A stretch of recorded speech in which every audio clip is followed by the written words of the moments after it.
actually. Okay, well, Diego, it's been a pleasure talking to you. Hopefully you've got something to take away with you. If you haven't taken one of these, this is the Gospel of John for those who have never read one of them before. Now, some of these things that we're doing are little tests. If you catch that on video, see this here? This one, that one there. Have you done that one? This one catches people's attention usually because they make mistakes. Did you know that the guy who invented the pencil put a rubber on the other end of it? Why would he do that? Because he knew that people make mistakes. Okay? And it's okay to make mistakes when it comes to something not so serious.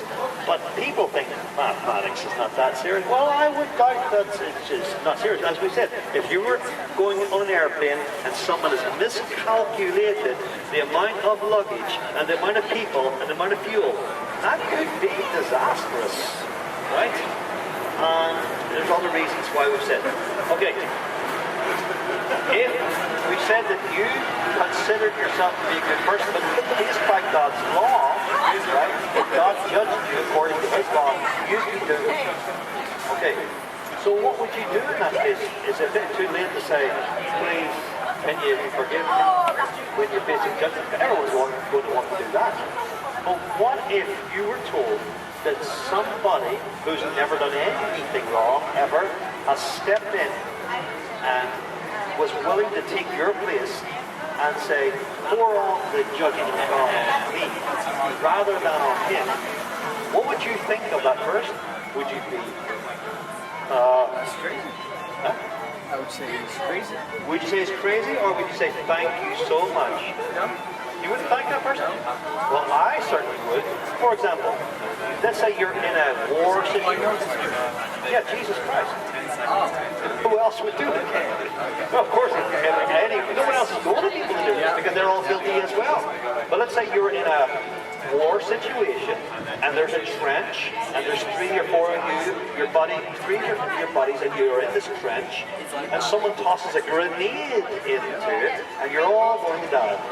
Okay? But one of your mates dives on the grenade and he takes the full impact of that grenade and he dies. Okay? Would you say, that's so wrong of him to do that? I need to go and jump with my full grenade and just because I deserve to die? Or would you say to yourself, if it wasn't for my friend, I'd be dead. And I thank him, and I remember him, and I honor him for what he did for me. Well, that's kind of what we're saying with it. We're saying Jesus Christ has taken the full impact of the wrath of God on himself for us, so that we don't have to bear it. That's the whole point. Right? Understand? So what would you do then? You say, oh, so what? Or would you say, well, thank you, Jesus, for what you did for me. That's what you do. So I encourage you to read that. I'll read through it. And next time I see you, I'm going to talk to you more about it. Okay? You better go. Okay, God bless you. Yeah, go. Okay. See you. Okay, Doc, you got an answer for this? Is it 3,100? Okay. I will say you are correct. But did you have help? No. Do you know what the most common answer is? The most common answer. No, the most common answer is 4,000. 90% of people will tell you 4,000. Okay? But that's because they've miscalculated somewhere along the line. Okay? And so I use this as a springboard to bring the gospel to people. Because if you could be wrong, which you weren't wrong, okay? You weren't wrong. But if you could be wrong about something, how about if it was more serious matters? So look at this one here. Now this is maybe a little bit more tricky. You want to get around the front and see that now. Can you read what is in the box there? You might want to read it out loud. Finished trials are the result of years of scientific study combined with the experience of years. Okay, now it says count how many times the letter F appears within the sentence. Oh, the whole sentence? Yeah.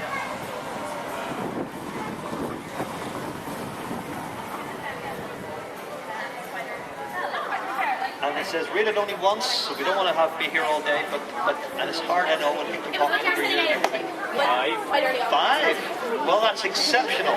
Exceptional. You're a smart husband here. Because the most common answer, believe it or not, the most common answer is 3.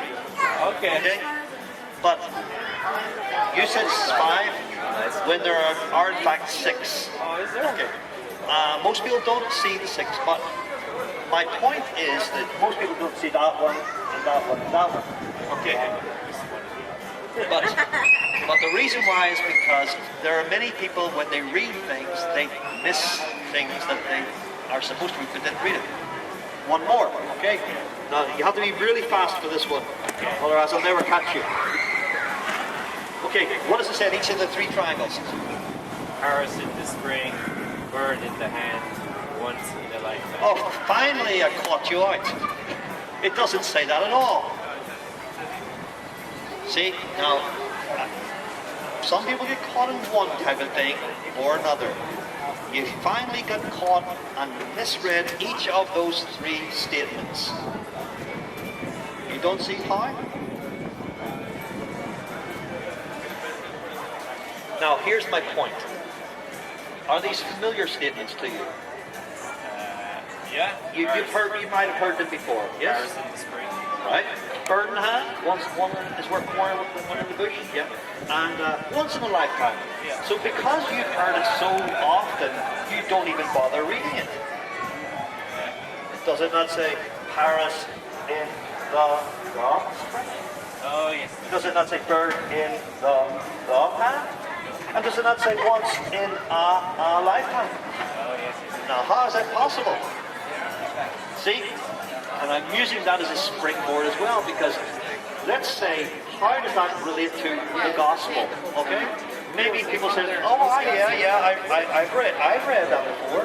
Okay, perhaps you've missed something, right?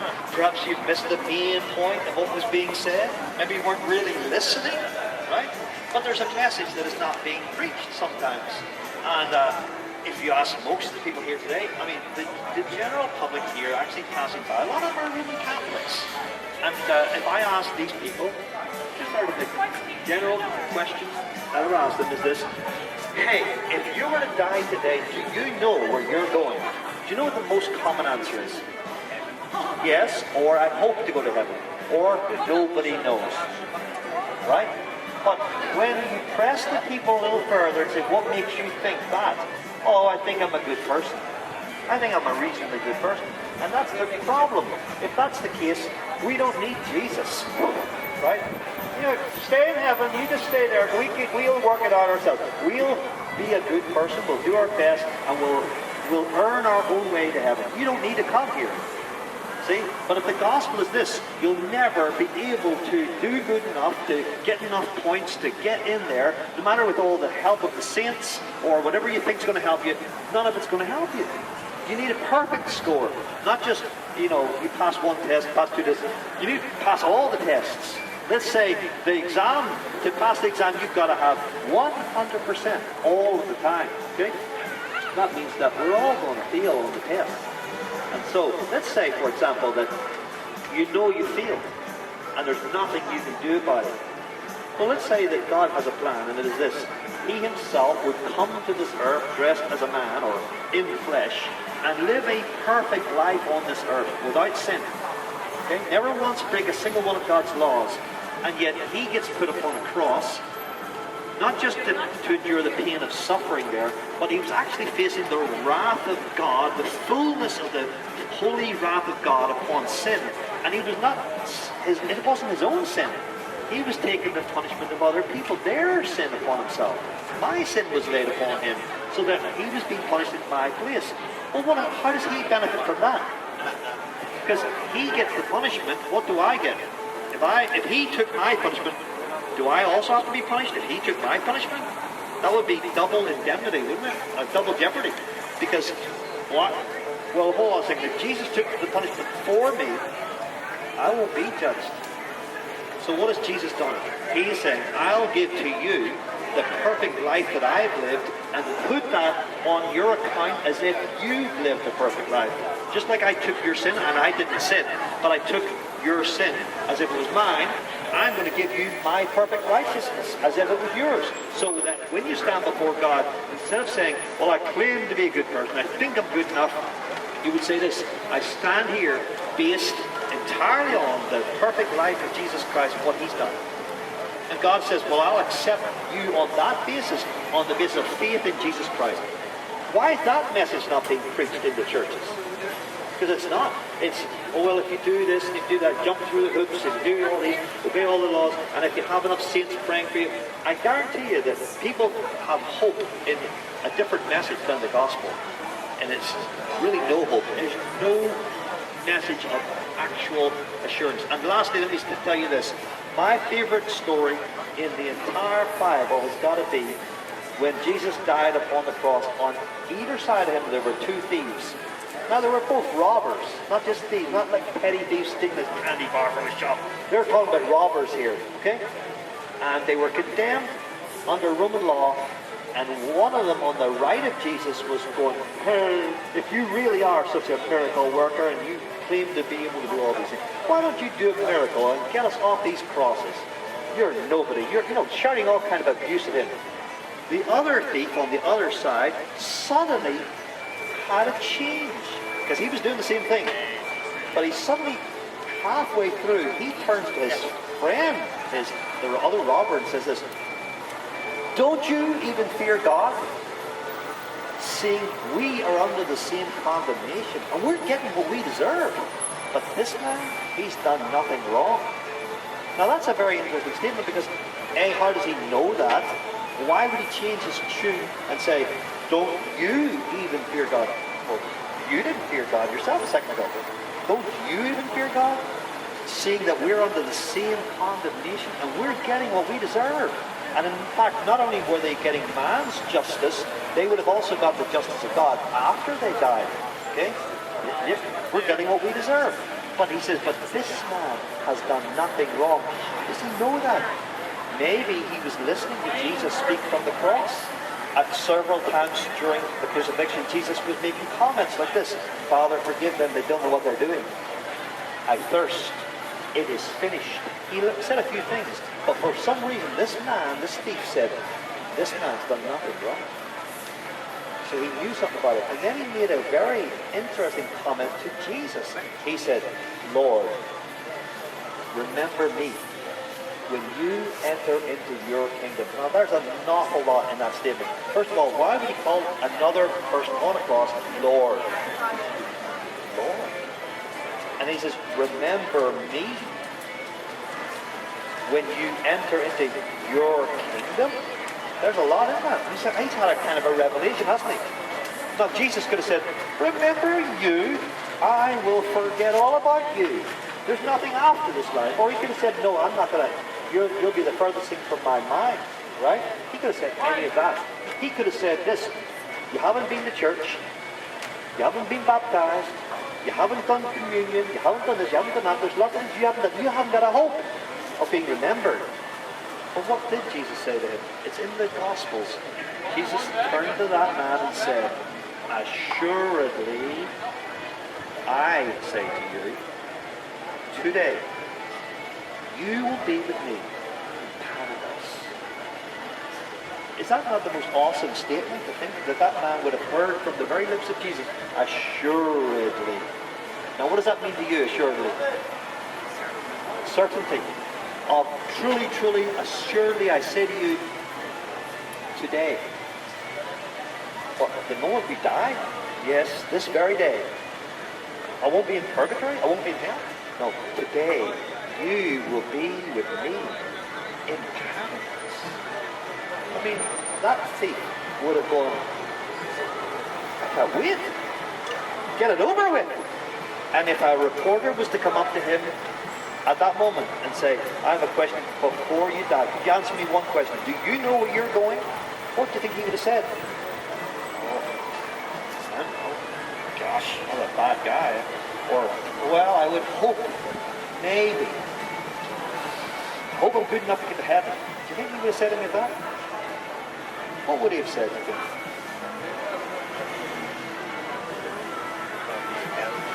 why would he say that? Because Jesus' words don't mean anything to me. What did Jesus say to him? Assuredly, I say to you. I mean, if Jesus would have said, what's your name? David.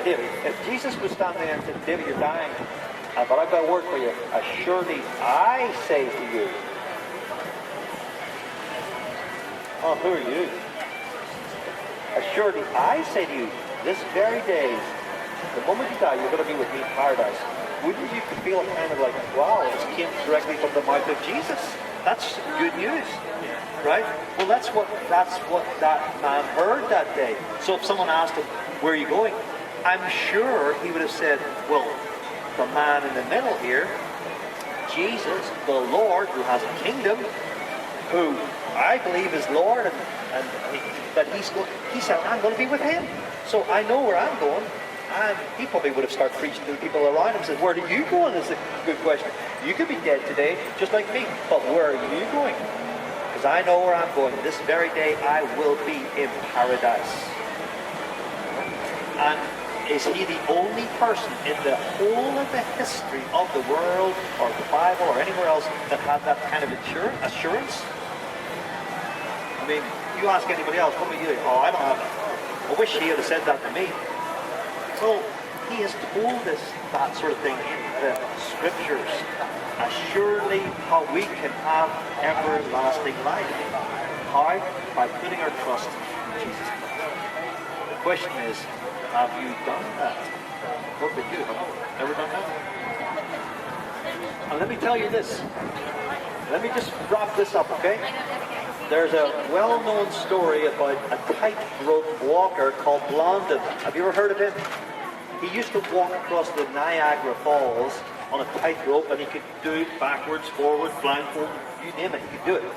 One day, he said, how many of you believe that I could take somebody, a piggyback ride, over the Niagara Falls? Do you believe I could do that? Hands up if you believe I could do that. And every hand went up. And then he said, okay, so who's going to be first? And all of a sudden, every hand went down very quietly and slowly. Why? Because there's a difference in saying, I believe, and saying, I believe enough to put my trust in this person, right? So anyone can say, oh, I believe in Jesus. But are you saying, I believe in him to the point where I would put my trust in him? That's the big question.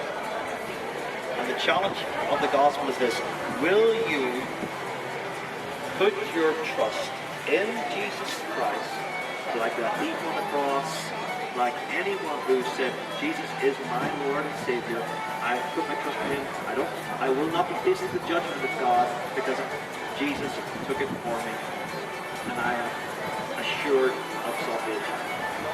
Okay? And that's my challenge to you to do that. Okay? Alright? Okay, now, have you got one of these? You can take one with you and at least try to read it. And hopefully I'll see you sometime. If you're ever free on a Sunday morning, you know where to come. Okay? Okay. Alright.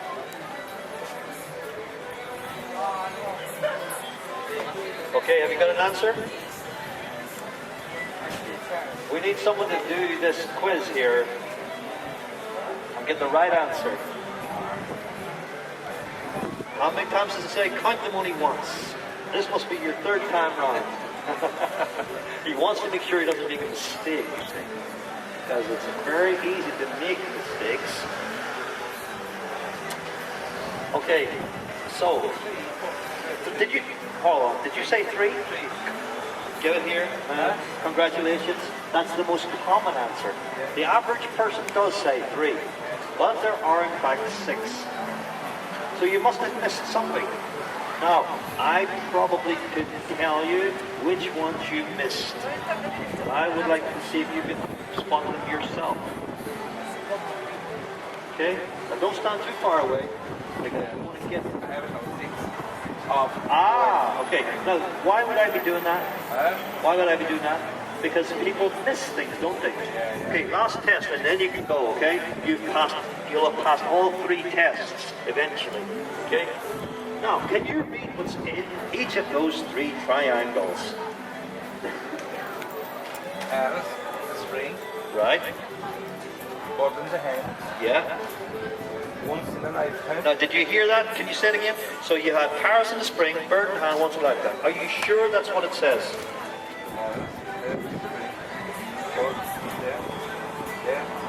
Oh, you got a bit of a stutter, I noticed there. Now do you see by reading it the second time round, you start realizing there was something missing. This one here, it says Paris in the spring. What's the usual answer for that one? Huh? What's the usual answer for that? 4,000. 4,000. Okay, so if people can make mistakes Yeah. about things that are of minor importance, what about the more serious questions in life?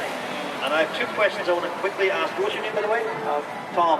Tom, you're not in a rush, are you? No. Okay, I have two questions for you that are vitally important to life. Okay, these are not that important sometimes. I think maths are important and English are important, but I'm not saying. But there's more important things. Okay, number one. Question number one. Ready for it? Because, and I say this often, if you were on a TV show such as Who Wants to Be a Millionaire, you've seen that show, yeah? They're going to give you easy questions for easy money, right? €100. If you can answer, what is the capital of Canada? Do you know the answer? Okay, so you're not going to get that one. But let's say for the million, I'm going to ask you tough questions. Let's say the question I'm going to ask you is really tough. Ready? Number one, is there a God? You presume. Okay. We don't know. You don't know? Are you saying you don't know? Or we don't know? Okay. I suppose everyone don't already. Well, how do we not know that? Surely we have to conclude that things did not come into existence of their own. Otherwise we would believe in self-creation. Okay, next question. You ready for it? If you were to die today, do you know what would happen to you? Where would you go, apart from the fact that your physical body would probably be buried or cremated? What would happen to you? Do you think you have a soul that lives beyond this life? They tell us we have it. Well, what they tell you, but who are they? They're always changing. I don't know. Okay, cool, fair enough. And that's in Moldova. We used to say DH1 instead of passage. Oh, okay, he's recording because I'm doing some... But listen, do you know why I'm doing this? What I'm doing here? I'm using this as a springboard, no, to preach the gospel. The gospel. Moldova. I'd say that one of the first countries in the whole of Europe which received the gospel is in this whole area of Eastern Europe. Okay? But they're mostly Orthodox there, am I right? Yeah, you guessed it. That's why we celebrate Easter 1 week later. Yes. And is it? I wonder what it's based upon, because I'm working in a hotel with Ukrainian people, and they are mostly Orthodox. You're working in a hotel as well? Yes, and so are we. Okay. That's why on Easter there was a church here. They celebrate. They even got special people from Orthodox Ukrainian church to come here and speak. Yes.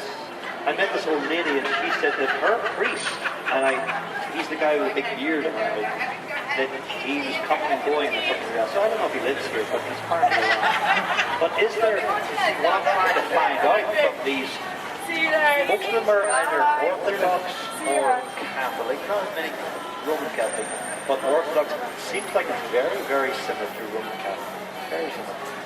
Of course, this goes back to the big split of 1050, which is the year 1050, where the Western and the Eastern Church split. They went their separate ways. But they've got some similarities. However, do they maintain the gospel as it is in the Bible? Is the biggest question. And I haven't got an answer to that. Because I've talked to them. They still pray with icons in the Orthodox Church, whereas in the Catholic Church they would be more statues. Either way, I don't know why they do this.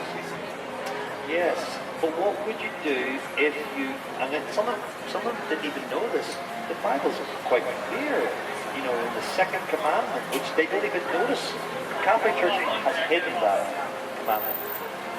It says, you shall not make for yourself any graven images. When I was speaking, there were some people here from the Catholic Church, and they had idols and statues, and I said, but it says right there, don't make yourself into idols. What did they say? We didn't make them. Someone else made them. Okay. Okay, you can take one of those with you and as a souvenir. Okay, welcome. Bye. Hello again. Hello. No, don't tell me this mathematician's 4,000. Whoa! How did you teach? Who taught you your mathematics? He's gonna go to have a word. Try again. Do you believe that the answer is 4,000? Or were you just saying what your mother told you to say, or what? No. Try again. You got it wrong. Try again. Try one more time.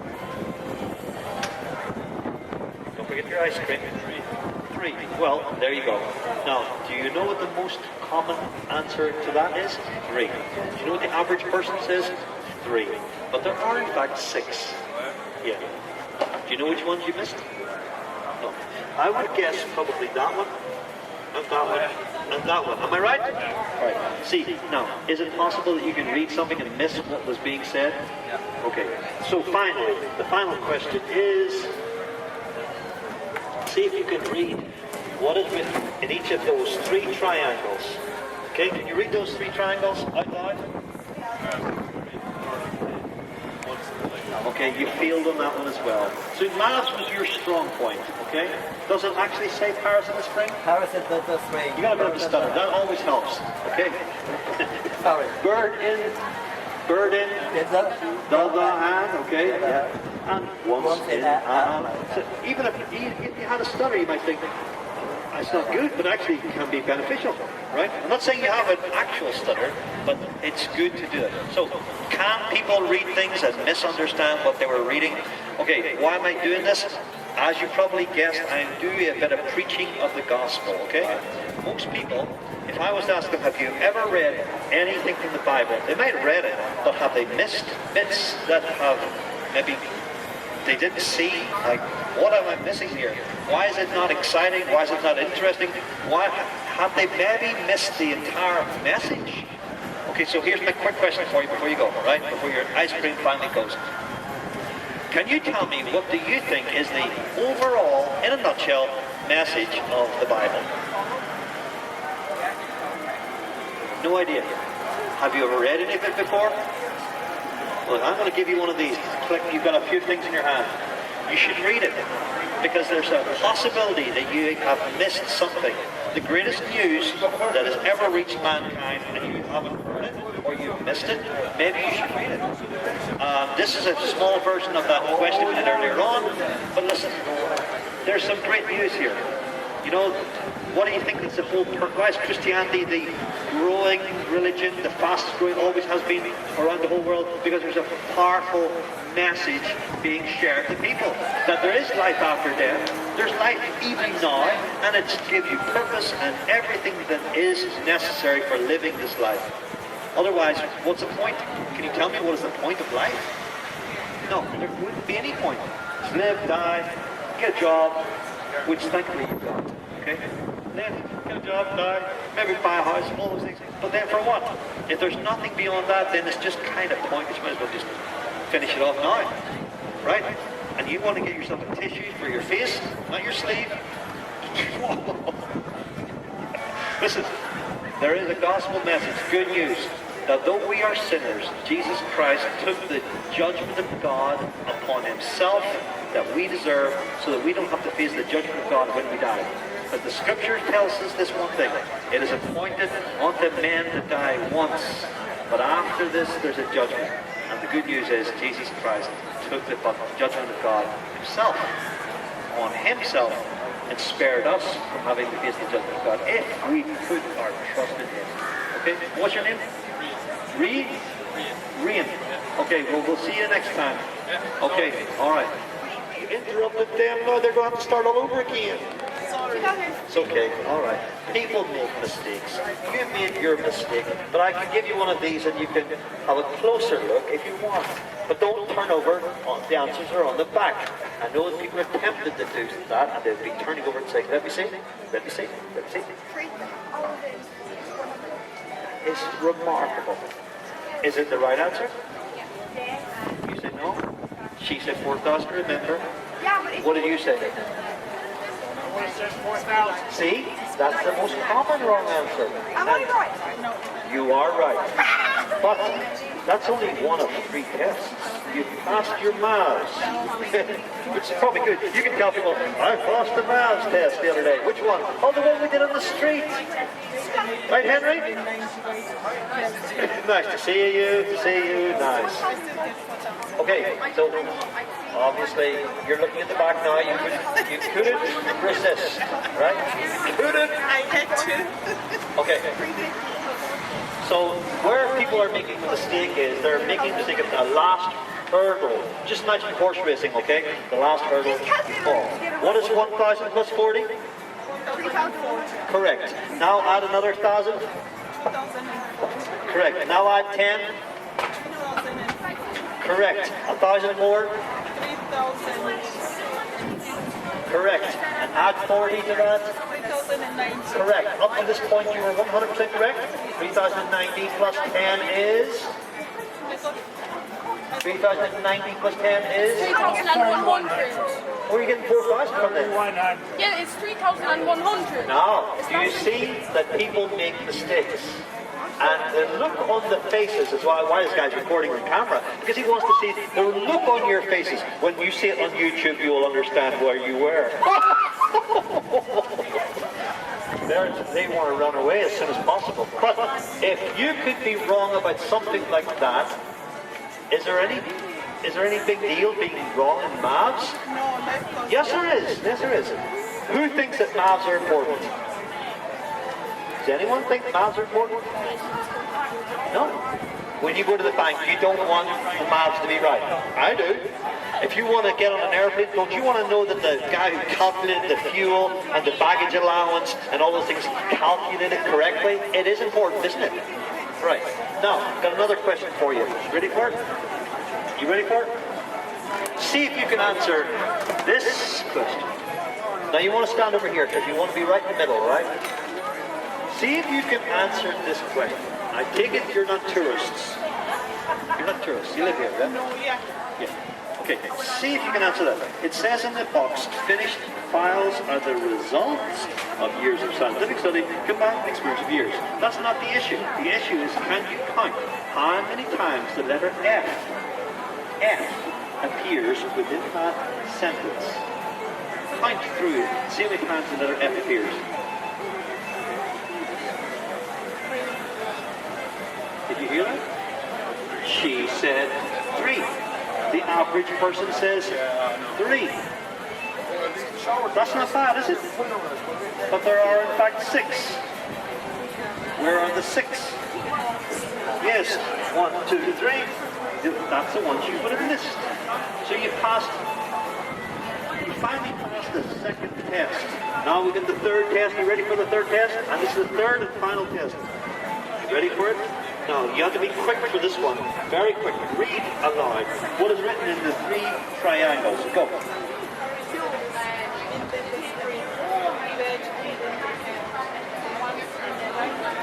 See, now you notice that your brain's starting to work better, isn't it? You're starting to think, oh, it could be a trick question here. I don't want to get caught out. But you're right. Some people read things and they don't read it correctly. So you understand, it does say Paris in the spring, bird in the hand, and once in a lifetime. People make mistakes.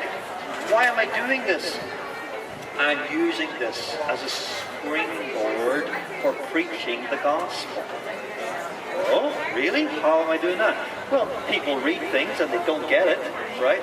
They make mistakes, like I have here, okay? This is John's gospel. I guarantee there are people who've read this and have never understood the message, have missed the point of the message, haven't even bothered to read the message. So we're encouraging people, if you've never taken one, to take one. Have you ever read a Gospel of John? They're giving those away for people. And my final question, you ready for it? Because I could ask you lots of questions. I could ask you questions like this. You drive. Okay, can you spell the word shop? What do you do when you come to a green light? At a green light? See, just testing to see if you're listening.